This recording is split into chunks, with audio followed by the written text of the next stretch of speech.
Hello, we have a capacitor here, aircon capacitor, mga lodi. How to test aircon capacitor using multimeter. Model CBB65.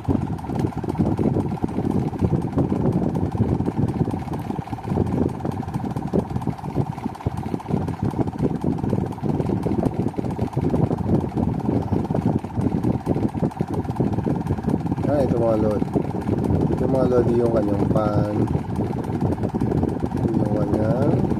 yung kanyang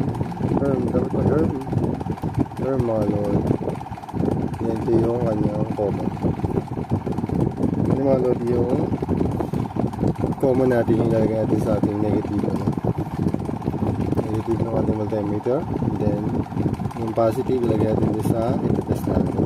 Yung isa pa mga lodi nakalagay dito nakalagay dito ay itong 30 ay para sa herm, yung sa motor ng compressor. And ito namang 4 ay para sa pan mga lodi. At check natin mga lodi. Ito yung bago mga lodi, kaya good to. Kaya pag na-test natin to, makakuha tayo ng eksaktong ang ating common dito sa pan. Ang lalabas dapat ay 4 na microfarad. Ayun mga lodi, nagkaroon siya ng 4 microfarad. Yun naman sa herm na sinasabi, ito yung connected din sa sa motor ng compressor ng aircon natin.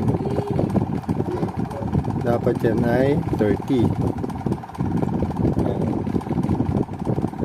Dito lumalabas na 32. Ibig sabihin okay na okay mo.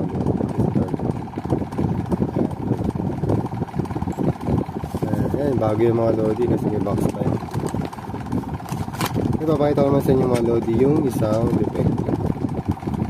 Ayan tayo ditong defective na aircon capacitor. Nakikita nyo naman mga lodi. Hindi sa flat. Gumagalaw na siya.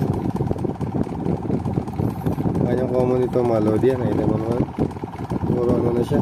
Palaaw. Ito yung kanyang pan mga lodi. Dapat may lalabas dito na 4 microfarad.